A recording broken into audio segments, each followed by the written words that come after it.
Shalom. Terima kasih Pak Albert diundang ke sini. Saya belum pernah ke sini. Nama saya Billy Lantang, bukan Mike Tyson. Kalau Lantang berarti ada Manado-nya gitu ya. Tapi kok kenapa Manado kok kayak gelap gitu ya? Papa saya Manado, mama saya India asli. Perpaduan yang sangat aneh. Saya cerita dulu ya, nanti pikirnya siapa nih orang di depan sini. Tahun 1920-an gitu ya, opa-oma saya datang dari India. Mereka udah Kristen sih, jadi unik juga orang India tapi Kristen. Mereka dibawa ke Pasuruan karena mereka diminta sama pabrik rokok di sana untuk opa saya, untuk jadi akuntan. Jadi dia datang sebagai ekspatriat tahun 1920-an. Kemudian dia dipanggil sama Tuhan untuk ada dalam ladang Tuhan, dia tinggalkan pekerjaannya, dia masuk ke kota namanya Batu Malang dan dia dirikan gereja di sana. Jadi mama saya orang India asli, lahirnya di Batu Malang. Jadi mukanya India, logatnya Jawa gitu. Opa-oma saya sudah meninggal, saya nggak pernah ketemu sama mereka. Mereka pahlawan iman bagi saya. Kemudian mama saya pindah Jakarta, papa saya juga dari Manado pindah Jakarta. Dua-duanya ketemu di gereja yang sudah tua sekali di GPDI Ketapang, Jakarta. Mereka ketemu di sana tahun 60-an, mereka nyanyi di paduan suara, yang satu di ujung sana, satu di ujung sana, satunya putih, satu gelap, ya kan, Manado sama India. Lihat-lihatan, jatuh cinta, menikah, jadilah saya. Awalnya gitu. Tahun 67, keluarga kami mendirikan yayasan namanya Immanuel. Kalau pernah lewat toko buku Immanuel, itu pelayanan kami. Ada toko buku, ada penerbitan, kemudian ada departemen yang membantu ratusan hamba Tuhan setiap bulannya sampai hari ini. Ya, papa saya sudah meninggal tahun 2010, mama saya masih ada, masih ke kantor, umurnya 78 tahun, dan itu yang menjadi pelayanan keluarga kami sampai hari ini. Saya bertobat tahun 98, saya besar di keluarga yang sangat Kristen, orang Jakarta bilang Kristen banget gitu ya, tapi saya bertobat tahun 98, di situ saya tahu bahwa agama Kristen saya tidak bisa menyelamatkan saya, tapi Yesus Kristus yang menyelamatkan saya. Jadi di situ akhirnya saya putar arah gitu ya, balik, dan kemudian sampai hari ini saya tergila-gila sama kerajaan surga, terkagum-kagum sama firman Tuhan, terkagum-kagum sama Tuhan, dan saya percaya di sini semuanya pada kagum sama Tuhan, amin. Saya senang banget ada di dalam gedung gereja lagi Pak, ini pertama kali sejak PPKM, selama ini online terus gitu ya, tetapi ada indahnya juga online. Saya 2 minggu lalu ada di 3 kota, di 4 gereja dalam waktu yang bersamaan karena kirim video. Tiba-tiba saya khotbah di 4 tempat tapi sayanya di rumah gitu ya. Tiba-tiba saya maha hadir. Ya, Tuhan selalu indah. Saya selalu katakan begini sama anak-anak saya. Kalau iblis lempar apel, selalu diganti sama Tuhan jadi jus apel. Sesuatu yang diperuntukkan untuk melukai kita dijadikan jadi indah sama Tuhan. Selalu gitu ya. Oke. Oh ya, anak saya 2, 21 dan 14 tahun, istri saya 1. Kalau tanya rambut saya kemana, udah almarhum dipanggil Tuhan alias rontok habis semuanya ya. Jadi kalau ada mengkilat-mengkilat pagi hari ini mohon maaf. Istri saya suka bilang, kamu kalau khotbah pakai bedak biar jemaat gak silau gitu ya. Karena pantulan lampu, mohon maaf ya. Anggap aja tuh urapan Tuhan kalau depan. Oke, waktu Tuhan, kita akan bicara soal waktunya Tuhan. Kairosnya Tuhan. Waktunya Tuhan itu bukan waktunya manusia. Kita terbatas sama waktu. Yang namanya kronos. Ya, terbatas. 1 hari 24 jam, 1 minggu 7 hari dan seterusnya. Tuhan bergerak di dalam kairos. Kairosnya Tuhan itu tidak terbatas. Bahkan di hari Senin besok Tuhan sudah ada di sana menyiapkan perkara indah bagi kita. Dia sudah ada di masa depan kita. Itulah Tuhan. Ya. Jadi gak usah khawatir. Nah kita belajar aja hari ini, ketika ada di dalam waktunya Tuhan perkara besar terjadi. Dan Tuhan sudah menyiapkan hal yang sangat luar biasa dalam hidup ini. Pengkhotbah pasal yang ke-9 ayat yang ke-11 mengatakan begini. Pengkhotbah pasal yang ke-9 ayat yang ke-11.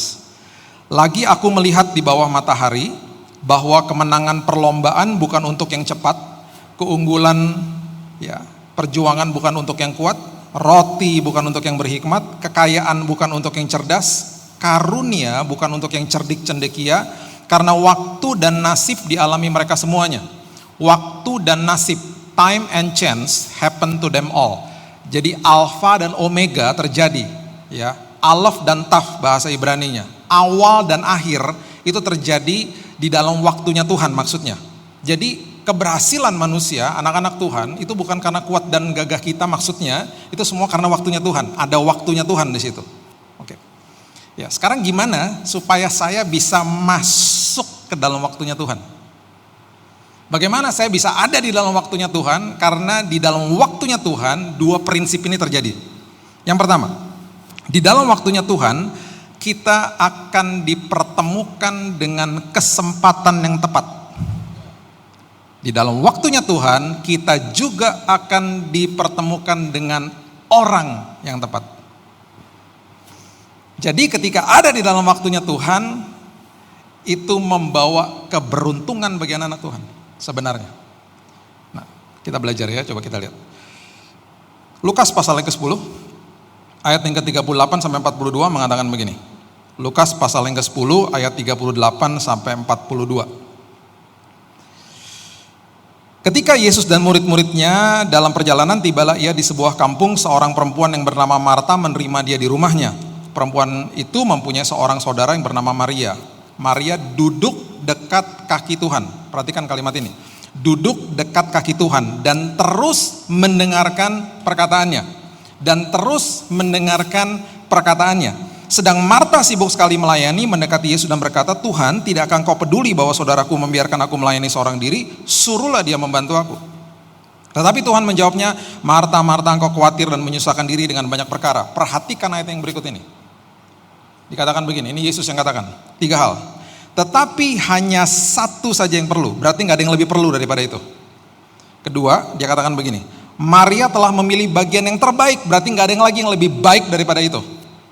Hanya satu saja yang perlu, gak ada yang lebih baik daripada itu. Yang ketiga dikatakan, yang tidak akan bisa diambil daripadanya. Ada sesuatu yang gak akan bisa diambil daripadanya. Apa itu maksudnya? Gini, duduk di kaki Tuhan. Belajar mendengar suara Tuhan, hubungan intim sama Tuhan, sederhana kok. Yesus katakan gini, itu tidak ada duanya, itu tidak ada yang lebih baik daripada itu, dan dengan itu ada sesuatu yang aku akan berikan yang tidak akan bisa diambil sama iblis.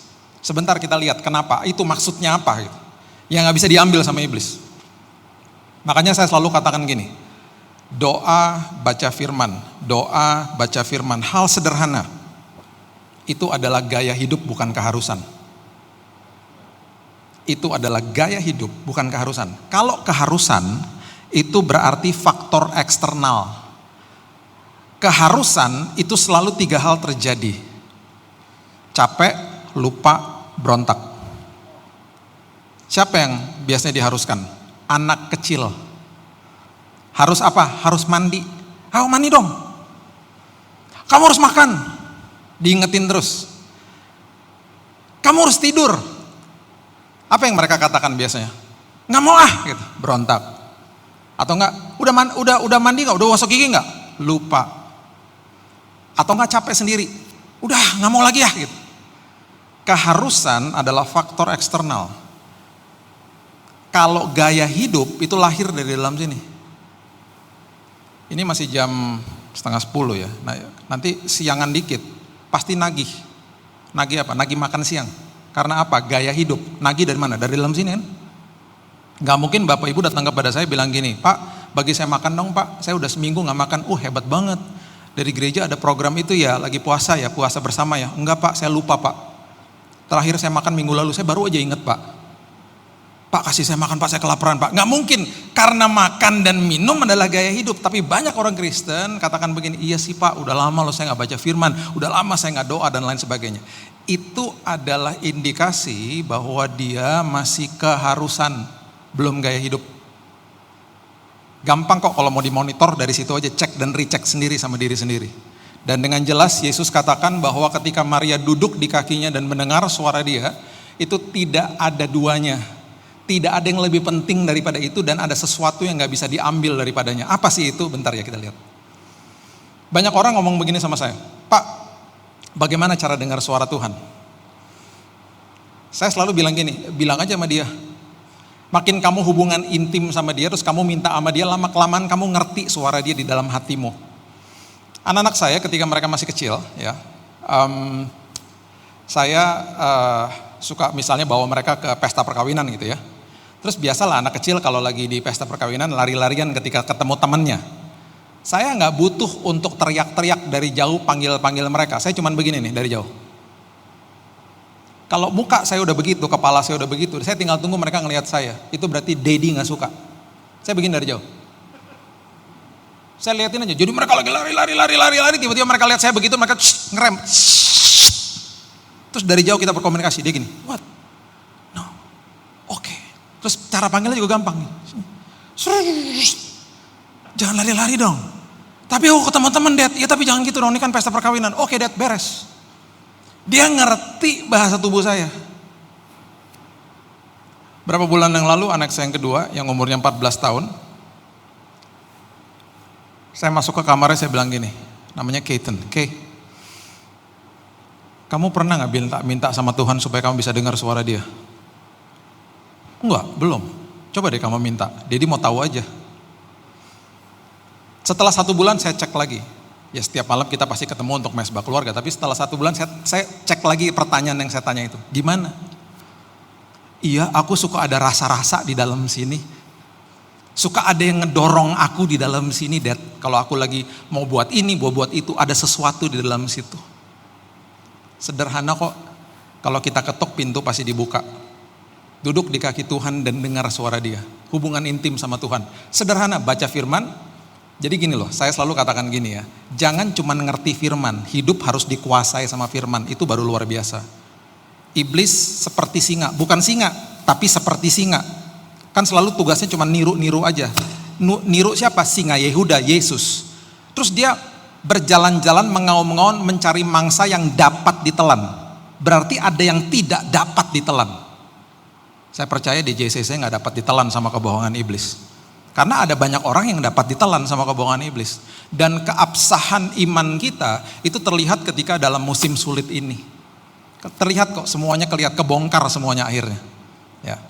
Oke, kita lanjutin. Yohanes 12 ayat yang pertama sampai ke-7 mengatakan begini. Jadi Yesus sudah suka banget nih ya, sebelum dia naik ke kayu salib dia balik lagi nih ya ke rumahnya Maria. Dia katakan begini, 6 hari, Yohanes 12 ayat 1. Sebelum Paskah Yesus datang ke Betania tempat tinggal Lazarus yang dibangkitkan Yesus dari antara orang mati. Dari situ diadakan perjamuan untuk dia dan Marta melayani sedang salah seorang yang turut makan dengan Yesus adalah Lazarus. Maria mengambil setengah, perhatikan ini, setengah kati minyak narwastu murni yang mahal harganya lalu meminyaki kaki Yesus dan menyekanya dengan rambutnya dan bau semerbak di seluruh rumah itu. Botol kecil dengan isi minyak narwastu itu harganya bisa 75.000. Dan kalau tumpah segini aja, itu baunya nggak hilang-hilang. Saya cuma mau menggambarkan betapa wanginya minyak narwastu. Ya. Tetapi Yudas Iskariot, seorang dari murid-murid Yesus yang akan segera menyerahkan dia berkata, mengapa minyak narwastu tidak dijual 300 dinar, uangnya diberikan kepada orang-orang miskin?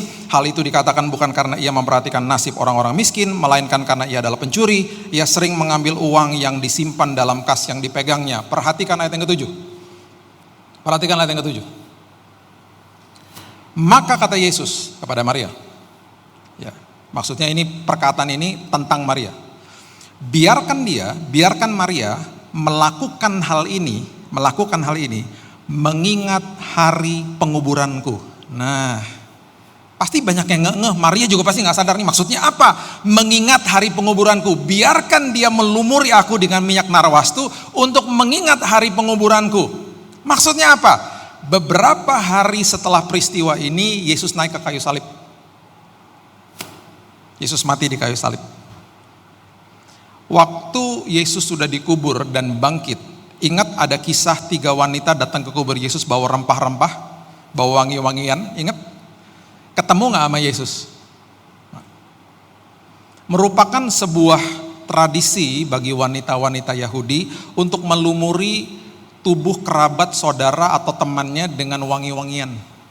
Mereka nggak ketemu, mereka nggak menikmati kesempatan itu karena Yesus sudah bangkit.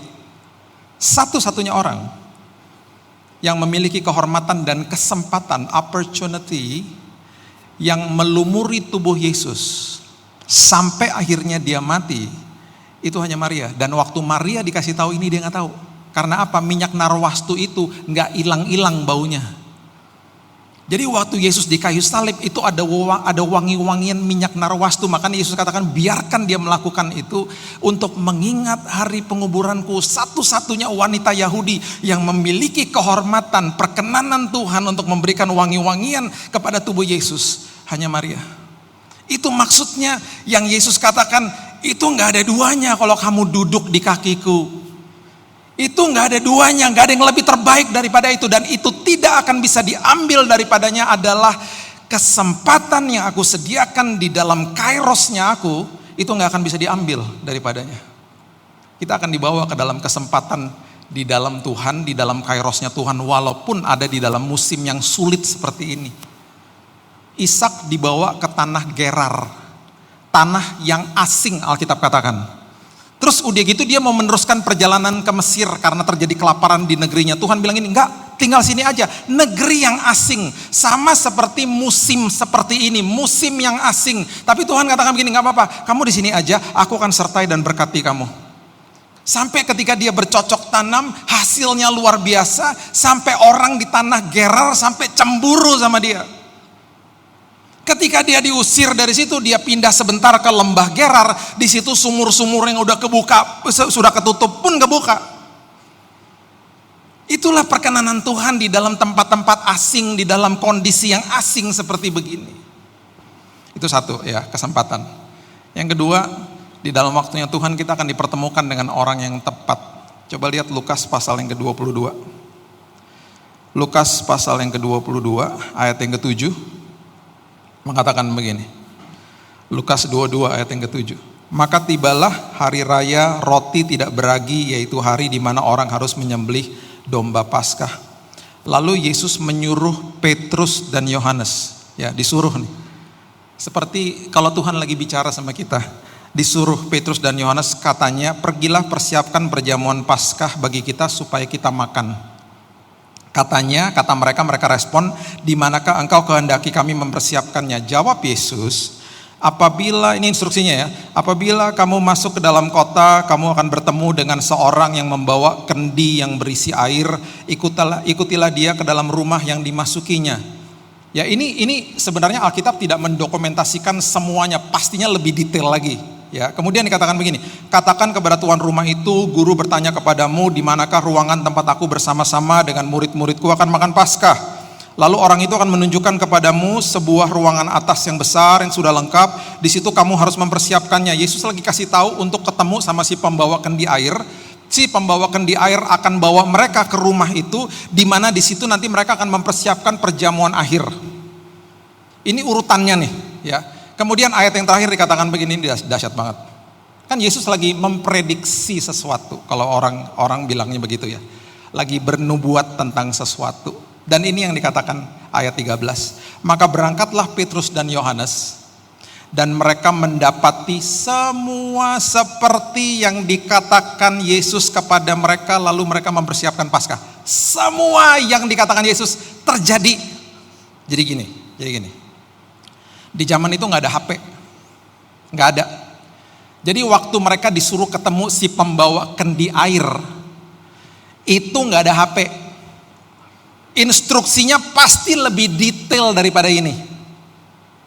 Di persimpangan mana, jam berapa. Kalau pernah ke Israel, lihat kendinya aja warna-warna. Ada yang coklat muda, coklat tua, macam-macam warnanya. Ada yang putih bahkan. Kemudian si pembawa kendi air pakai baju warna apa? Loreng-lorengnya warna apa, itu pasti lebih detail daripada itu. Jadi kalau sampai mereka telat atau sampai mereka salah persimpangan, selesai udah.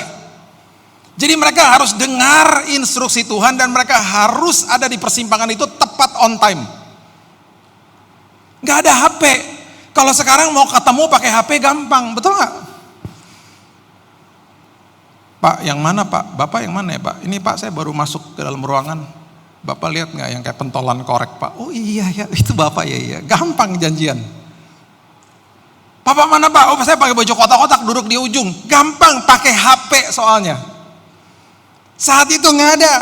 Mereka bergantung sama instruksi Tuhan.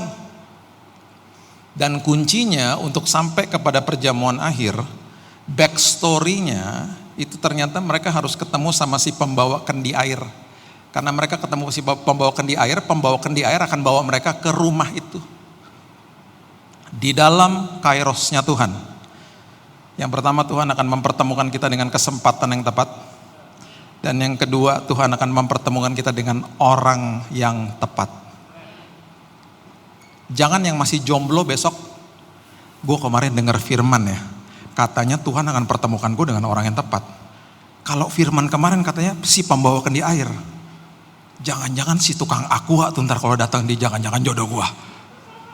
Ada tukang aqua datang, mas pembawa kendi air, jangan-jangan jodoh gue loh. Jangan gitu ya. Tuhan akan pertemukan kita dengan hal-hal yang luar biasa, even in the midst of this, di dalam kondisi seperti begini. Oke.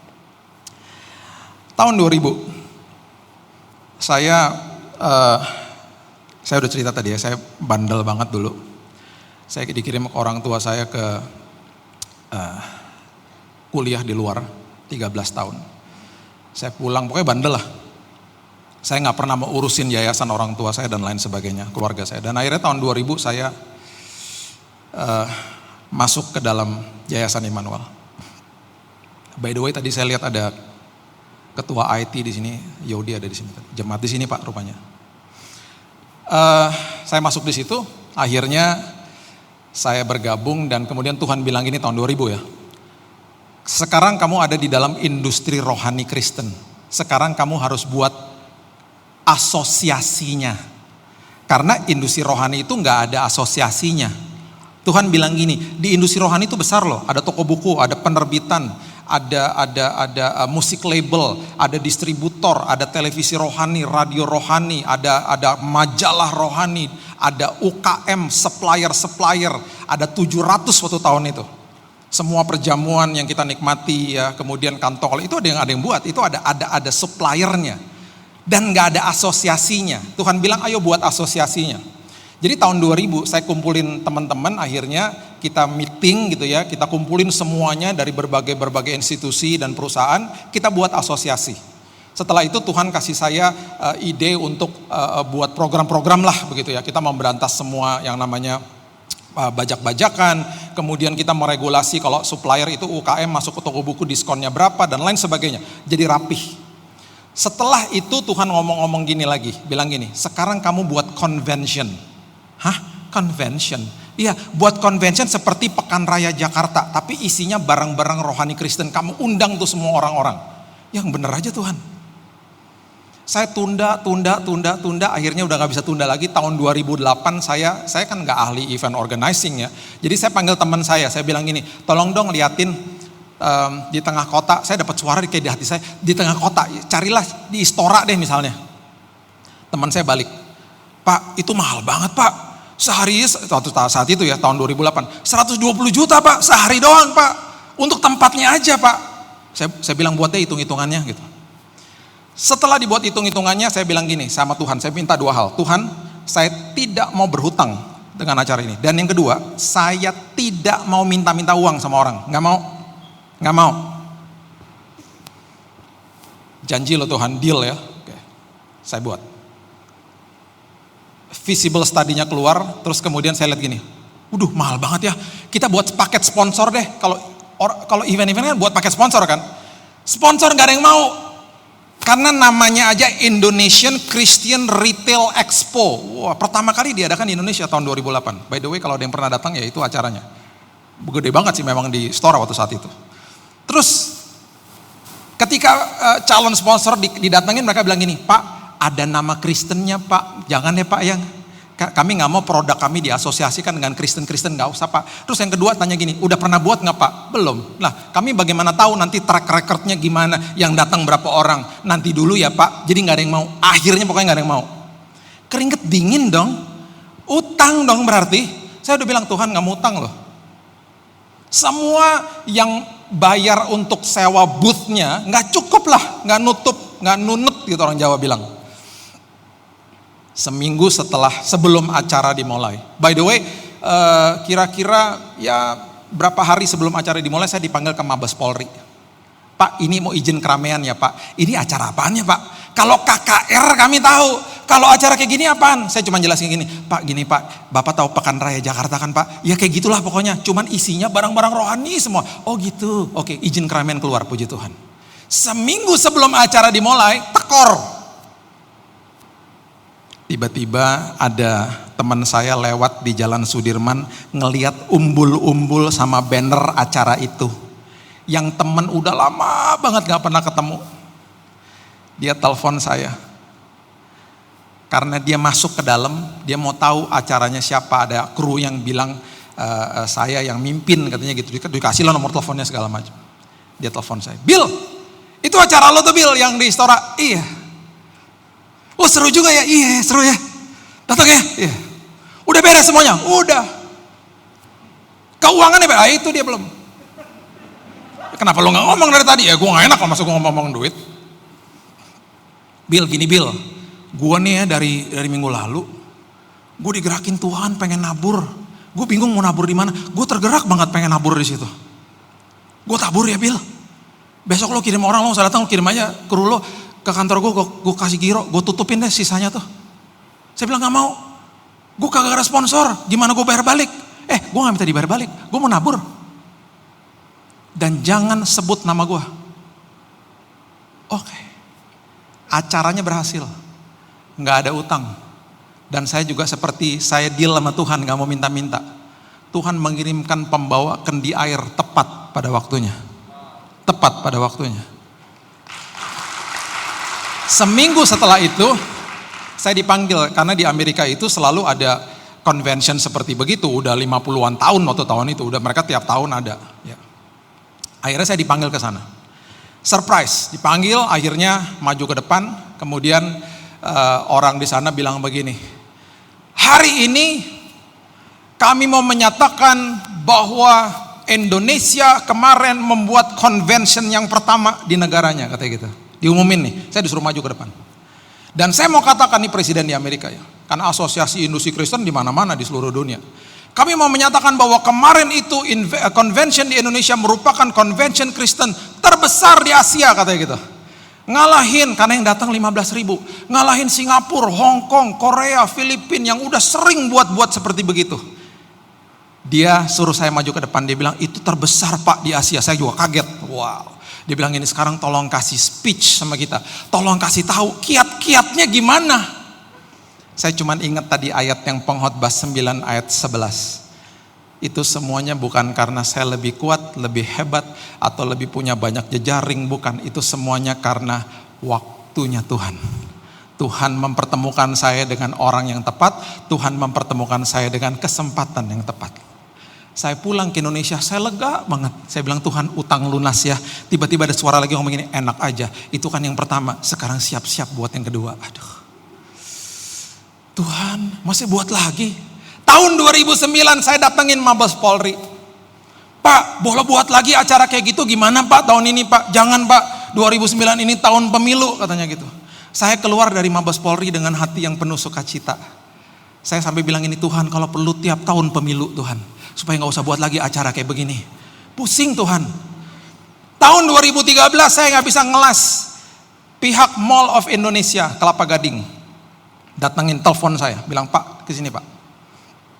Ini di lower ground ada tempat yang besar, depannya Carrefour. Waktu itu masih ada Carrefour. Pak, Bapak buat convention yang seperti tahun 2008 buat di sini aja Pak. Singkat cerita lah pokoknya. Ya. Semua paket sponsor kita sebarin lagi, nggak ada juga yang mau. Dan hal yang sama terjadi seminggu sebelum acara dimulai. Tiba-tiba ada ibu telepon saya. Pak, ketemu sama saya dong, acaranya menarik deh tuh kayaknya. Saya mau dengerin dong presentasinya. Presentasi 10 menit, dia bilang saya tutup Pak semuanya. Oke, dia tutup semuanya sama seperti yang pertama terjadi. Tuhan mengirimkan pembawa kendi air tepat pada waktunya. Semuanya beres, ya, semuanya oke. Yang datang 40.000. Sampai-sampai Mall of Indonesia bilang gini, Pak, kita nggak pernah loh Pak lihat crowd segitu banyak di mall kita. Kita buat konsernya Dewa, nggak serame itu. Konsernya pokoknya macam-macam lah, nggak serame begitu Pak. Ini sampai udah nggak bisa parkir, vale aja udah nggak bisa. Itu macetnya sampai Sunter Pak. Saya nggak di luar, saya nggak tahu. Jadi kejadiannya seperti begitu. Seminggu setelah itu, saya dapat telepon dari Amerika, disuruh ke sana lagi. Dan kali ini ada upacara yang lebih besar. Saya kaget dong. Ada Pak Reinhard Bonnke almarhum. Wah, pokoknya acara besar. Dipanggil ke atas. Mereka bilang gini, hari ini di industri rohani itu di Amerika punya satu award yang diberikan kepada satu orang 1 tahun. Itu kalau di Oscar tuh berarti the best actor mungkin kali gitu ya. Itu pokoknya award itu ditunggu-tunggu sama orang-orang. Itu malam hari itu saya dikasih sampai kaget, namanya Peter Gunter Award. Saya dikasih, dipresentasikan di depan gitu. Kaget dong. Mereka bilang gini, kami mau kasih kepada Pak Billy, katanya gitu.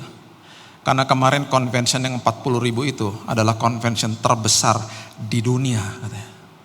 Lebih besar dari Amerika, lebih besar dari Brazil. Kami bingung Pak, baru 2 kali ngadain menjadi terbesar di dunia. Gimana caranya? Kami berikan ini award bagi Bapak, penghargaan piagam ini untuk Bapak.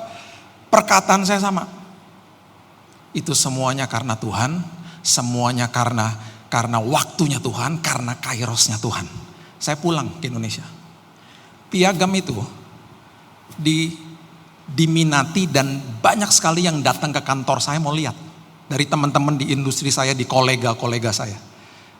Bill, gue lihat dong, mana dong, gila mana bang, mana gue pengen lihat. Pas datang ke kantor saya, kok kagak ada di kantor lo, kata. Saya bilang, gue nggak akan pernah pajang piagam itu. Sampai hari ini masih ada di meja kerja saya di rumah. Kenapa? Saya bilang gini, gue nggak akan pernah pajang karena di piagam itu ada nama gue, Billy Lantang. Kecuali namanya diganti jadi Yesus Kristus baru gue pajang. Karena acara itu berhasil, bukan karena kuat dan gagah gue. Itu semuanya karena kairosnya Tuhan. Semuanya karena waktunya Tuhan. Gue hargai penghargaan itu, gue hargai kok. Tapi gue gak akan pernah pajang.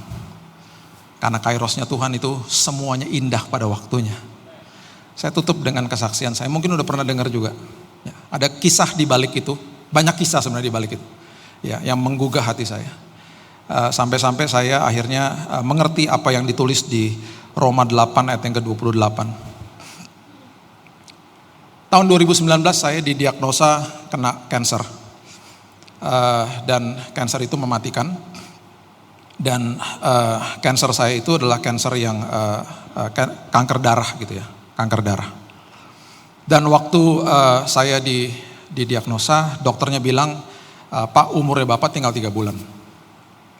Penyakit saya sama penyakitnya almarhum Ibu Ani Yudhoyono sama. Kami dirawat juga gak jauh. Rumah sakitnya juga gak jauh. Dan betul dalam hitungan 3 bulan beliau meninggal. Saya menangis di depan televisi karena umur untuk penyakit AML, Acute Myeloid Leukemia, ya itu adalah jenis kanker darah yang paling mematikan. Itu cuma 3 bulan. Nah, waktu dokter bilang sama saya bahwa penyakit ini 3 bulan, kemudian dia bilang, Pak, kami udah gak punya pilihan, kami harus kasih Bapak pengobatan yang paling keras. 70% dari pengobatan ini akan membuat Bapak justru meninggal juga. Tapi we have no chance, we have no other option. Jadi akhirnya dia bilang, Bapak akan dikasih pengobatan ini, akan diinjeksi lewat dada Bapak akan dibolongin. Dan cairan yang masuk ke dalam tubuh Bapak itu adalah cairan yang sangat keras. 1 tetes dari cairan itu kalau jatuh ke tangannya suster, kalau suster lagi beberes, itu kebakar tangannya. 1 tetes. Bisa bayangkan kalau sampai 500 mili sebesar botol aqua, lebih besar daripada ini, 2 kalinya ini, itu diinjeksi ke tubuh saya 1 hari, dikali 7 hari. Berarti 3,5 liter masuk ke tubuh saya. Kalau 1 tetes aja bisa bakar kulit, 3,5 liter masuk ke tubuh saya, hancurlah badan saya. Makanya dokter bilang gini, ada kemungkinan besar Pak, setelah pengobatan ini Bapak akan masuk ICU, Bapak akan koma dan meninggal. Karena hancur dalamnya. Jadi Pak, sebelum pengobatan ini saya minta Bapak tanda tangan. Supaya kalau Bapak meninggal, istri Bapak tidak akan tuntut rumah sakit. Kami tanda tangan. Dan setelah dokternya keluar kami menangis. Menangis sambil tersenyum. Kemudian saya gak pernah lupa saya katakan begini. Saya ingat Amsal 4 ayat 20-23. Arahkan telingamu kepada ucapanku, simpan di dalam lubuk hatimu, karena itu adalah sumber daripada kesembuhan. Saya bilang gini, Tuhan gak apa-apa Tuhan. Itu kan kenyataan, tapi kebenaran firman itu mutlak. Kenyataan harus tunduk sama kebenaran. Saya katakan itu tiap hari pokoknya. Singkat cerita lah ya. Sampai bulan Februari, setelah saya mengalami banyak kolaps, hampir meninggal berkali-kali. Sampai kalau pagi-pagi bersin tuh keluar darah gitu ya, karena paru-parunya hancur semuanya. Bulan Februari, ketika dokter cek saya, ada 10 dokter. Mereka ajak saya masuk ke kamarnya dan mereka terbengong-bengong. Mereka katakan, "Pak, kami tidak bisa menemukan satupun sel kankernya hilang, Pak. Hilang, gak ada." Oh, saya kaget dan saya mengucap syukur kepada Tuhan. Nah, ini dia, ini ceritanya. Selama saya ada di situ, berkali-kali saya sudah mau mati. Anak saya itu lagi SMA di Singapura waktu itu, SMA. Jadi dia kalau datang ke saya, dia lagi menghadapi ujian akhir. Dia kalau datang ke kamar saya itu selalu Jumat, Sabtu, Minggu. Di hari Jumat, Sabtu, Minggu, saya selalu dalam kondisi fit. Saya udah mau meninggal itu selalu dari hari Senin sampai Kamis. Dan anak saya nggak pernah lihat. Dan saya selalu katakan kepada suster dan istri saya, jangan kasih tahu. Karena dia lagi belajar. Kalau dia datang hari Jumat, Sabtu, Minggu, dia bawa laptop, dia bawa buku, dia belajar untuk ujian akhir. Jangan kasih tahu. Singkat cerita, semuanya berjalan dengan baik. Saya sembuh, saya pulang. Anak saya tiba-tiba bulan Mei tahun 2019, saya dapat email dari Biola University dari Amerika. Rektornya email saya. Dia bilang gini, "Kami sudah lihat angkanya anaknya Bapak. Angka setelah ujiannya itu luar biasa.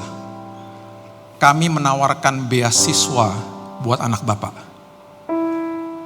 Singkat cerita, anak saya berangkat. Sebelum dia berangkat, saya kasih tahu, saya ceritain kepada dia, "Kak, I almost die. Aku hampir mati. Tapi Tuhan butakan semuanya dan kamu gak pernah lihat. Sampai kamu bisa belajar. Sampai akhirnya kamu bisa dapat angka baik. Dan akhirnya kamu bisa dapat beasiswa ke sana." Oh, dia nangis. Dia katakan, "Kenapa gak dikasih tahu?" Di situ saya katakan begini. Coba lihat ayat ini. Dimulai dengan kata apa? Kita tahu kapan? Sekarang. Bahwa Allah turut bekerja dalam segala sesuatu mendatangkan kebaikan bagi mereka yang mengasihi Dia. Yaitu bagi mereka yang terpanggil sesuai dengan rencana Allah. Kalau lagi lewati badai, kita gak akan tahu bahwa Dia sedang merangkaikan perkara indah di balik itu semuanya. Kita gak tahu. Setelah selesai, setelah udah sampai di ujung, ketika semuanya udah selesai, kita lihat ke belakang. Seperti saya katakan kepada anak saya, "Wow, aku tahu sekarang. Aku tahu kapan? Sekarang. Bahwa Tuhan bekerja bagi saya. Merangkaikan perkara indah. Karena aku di dalam kairosnya Tuhan. Dia pertemukan aku dengan kesempatan yang tepat. Dia pertemukan aku dengan orang yang tepat." Gak usah takut. Masuk ke dalam musim ini, apapun musim yang asing ini, pernyataan Tuhan selalu cukup bagi kita. Duduk di kaki Tuhan. Dengar suaranya setiap hari. Itu tidak ada duanya. Tidak ada yang lebih baik daripada itu. Dan kesempatan dan orang yang tepat yang akan dikirim Tuhan kepada hidup kita tidak akan pernah bisa diambil daripadamu. Berikan tepuk tangan kita untuk Tuhan.